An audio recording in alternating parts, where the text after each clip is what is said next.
Morning dear student, today we will discuss interfering in wedge shaped film।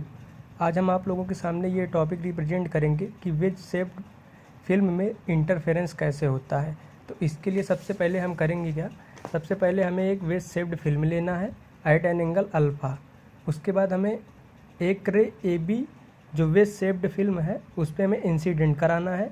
तो उसका जो हम ए बी रे हम इंसिडेंट करेंगे उसका कुछ हिस्सा बी डी जो है वो रिफ्लेक्ट हो जाएगा वेज शेप्ड फिल्म के सरफेस से, और कुछ उसका जो हिस्सा होगा ए बी रे का वो बी सी वो रिफ्रैक्ट हो जाएगा। ठीक, उसके बाद तो वही चीज़ हम यहाँ पे जब लैंग्वेज लिखेंगे इसके लिए सबसे पहले हमें फिगर बनाना पड़ेगा।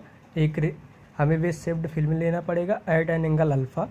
उसके बाद हम ए बी एक रे उस पर इंसिडेंट कराएंगे उसके सरफेस पे, और ए बी रे का कुछ हिस्सा बी डी जो होगा वो रिफ्लेक्ट होगा और कुछ हिस्सा बी सी वो जो होगा वो रिफ्रैक्ट हो जाएगा। ठीक, फिर बी सी जब हमारा यहाँ पे रिफ्रैक्ट होगा तो यहाँ से फिर जब वो सेकेंड सरफेस से एक बार फिर से रिफ्लेक्ट होगा तो सी बी डैश आएगी एक रे। उसके बाद हमें इस तरह से हमारा फिगर कंप्लीट होगा। और ये जो वेज शेप्ड फिल्म है उसका रिफ्रैक्टिव इंडेक्स म्यू है, यहाँ पे देखिए लिखा हुआ है। इंसिडेंट एंगल आई है और रिफ्रैक्टिव एंगल आर है। तो वही चीज़ हम यहाँ पे लैंग्वेज में जब लिखेंगे तो यहाँ पे लिख देंगे consider a wedge shaped thin film of angle of wedge alpha A B हमारी इंसिडेंट रे है। In this case the interference in reflected system, ये हमारा रिफ्लेक्टेड सिस्टम हुआ, रिफ्लेक्ट होकर जो गया है रिफ्लेक्टेड सिस्टम। इन दिस क्या लिखा है, in this case the interference in reflected system, the interference takes place due to the superposition of the light rays reflected at the upper surface of film and lower surface of film. यहाँ पे हमारा जो reflected system है वो upper surface पे भी है lower surface पे भी है। तो इन द रिफ्लेक्टेड सिस्टम, हम सबसे पहले रिफ्लेक्टेड सिस्टम के लिए बात करेंगे। तो यहाँ पे हमें पार्ट डिफरेंस फाइंड करना पड़ेगा, सेम है जैसे हमने आपको बताया था पिछले वीडियो में अपने, उसमें भी हमने एक टॉपिक यहाँ पे लिया था कि इंटरफेरेंस इन थिन फिल्म की तरह यहाँ पे भी हम रिफ्लेक्टेड सिस्टम के लिए हम यहाँ पे पार्ट डिफरेंस फाइंड करेंगे और उसके बाद हम उसी का मैक्सिमा एंड मिनिमा की कंडीशंस यहाँ पे फाइंड करेंगे। तो in reflected system the path difference between interfering rays is given by. तो यहाँ पे पार्ट डिफरेंस निकालेंगे कैसे, आप लोग यहाँ पे ये चीज़ ध्यान दीजिएगा। जब हम पार्ट डिफरेंस निकालेंगे तो ये जो ए बी रे हमारी इंसिडेंट हो रही है उसका कुछ हिस्सा यहाँ पे रिफ्लेक्ट हो रहा है बी डी और कुछ हिस्सा उसका रिफ्रैक्ट हो रहा है बी सी। तो यहाँ पे निकालेंगे बी सी जो रिफ्रैक्ट हो रहा है हमारी यहाँ पे रे, उसको ऐड करेंगे पहले B C plus C B dash. अब क्योंकि ये हमारा रिफ्रैक्टिव इंडेक्स म्यू में ये पूरा जो हमारा ये प्रोसेस हो रहा है ये म्यू रिफ्रैक्टिव इंडेक्स में हो रहा है। तो यहाँ पे B C plus C B dash into mu, देखिए B C plus C B dash through film लिखा है। तो फिल्म का हमारा रिफ्रैक्टिव इंडेक्स म्यू है, इसलिए हम बी सी यहाँ पे बी सी रहेगा, यहाँ पे B C plus C B dash into mu minus, और यहाँ पे बी डी, हमें बी डी फाइंड करना है। तो हमें बी डी, और यहाँ पे ये क्योंकि एयर में हो रहा है तो एयर का रिफ्रैक्टिव इंडेक्स 1 होता है, तो बी डू इंटू 1 करेंगे तो बी डी ही आएगा। तो यहाँ पे del dash equals to path difference निकालना है B C plus C B dash into mu minus B D. ठीक, अब हम यहाँ पे पार्ट डिफरेंस निकालने के लिए हमें करना क्या पड़ेगा, यहाँ पे हम इसको सही कर लेते हैं। यहाँ पे हमें बी सी की वैल्यू, यहाँ फिगर से बी सी की वैल्यू, सी बी डैश की वैल्यू और बी डी की वैल्यू निकाल के यहाँ पे रख देना है।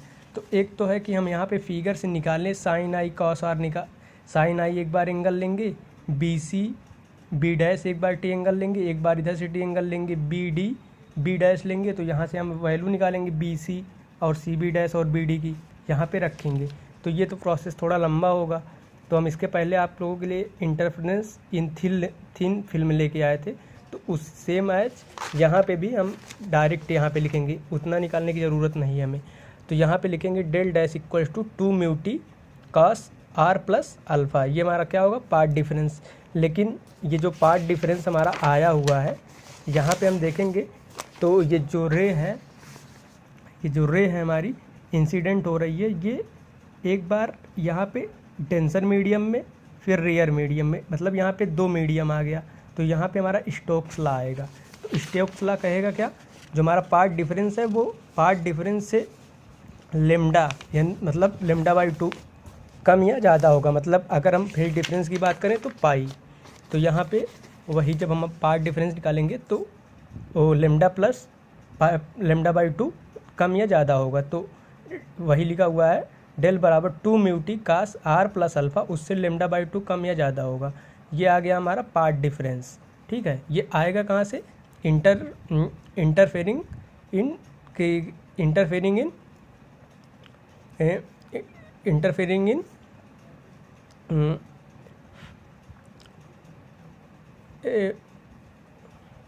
यहाँ पे आएगा स्टोक्स लॉ। ठीक है, स्टोक्स लॉ से ये आ गया कंडीशन। तो यहाँ पे पार्ट डिफरेंस आ जाएगा 2 mu t cos r plus alpha plus minus λ/2। ठीक, उसके बाद हम यहाँ से जब हमारा पार्ट डिफरेंस आ गया तो यहाँ से हम मैक्सिमा एंड मिनिमा की कंडीशन निकालेंगे। तो मैक्सिमा के लिए हमारा होता क्या, path difference equals to n lambda होता है। ठीक, तो path difference equals to n lambda. अब पार्ट डिफरेंस की वैल्यू यहाँ से यहाँ पे पुट करेंगे, उसके बाद n लेमडा।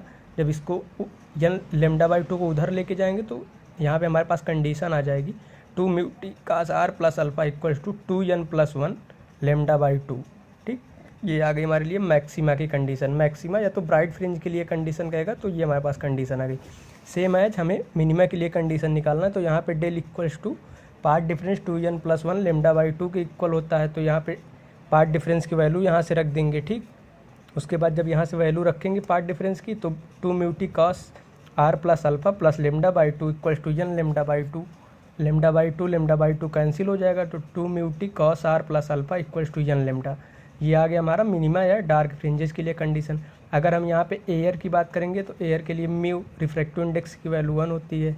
तो यहाँ पे जब हम रिफ्रैक्टिव इंडेक्स की वैल्यू 1 रखेंगे तो 2 t cos r plus alpha equals to n lambda आ जाएगा। ये एयर के लिए है। ठीक, उसके बाद वही चीज़ यहाँ पे जब हम कंक्लूजन निकालेंगे तो कंक्लूजन क्या है, यहाँ पे एक बार आप लोग इसको देखिए। The locus of all points having constant value of mu t, जो म्यू टी की कांस्टेंट वैल्यू है, ये देखिए म्यू टी यहाँ पे म्यू टी मैक्सिमा और मिनिमा के लिए constant value of mu t appear bright. ठीक है, appear bright are called fringes of equal thickness are Fizeau fringes. ठीक है, ये है फ्रिंजेज मतलब कि इक्वल थिकनेस की जो फ्रिंजेज हैं उसकी डिफिनीसन हो गई। The locus of all points having constant value of mu t, जो अगर हम म्यू टी की वैल्यू कांस्टेंट कर देंगे तो हमें फ्रिंजेज ऑफ इक्वल थिकनेस मिलेगी यहाँ से। ठीक है, at edge of wedge film, at edge of wedge film मतलब वेज फिल्म के लास्ट पर, वहाँ पे टी बराबर 0 मतलब थिकनेस 0 होगी। यहाँ पे जब हम थिकनेस निकालेंगे एज फिल्म पे तो यहाँ पे टी बराबर 0, जब हम टी बराबर 0 करेंगे यहाँ पे तो पार्ट डिफरेंस हमारा प्लस माइनस λ/2 आ जाएगा।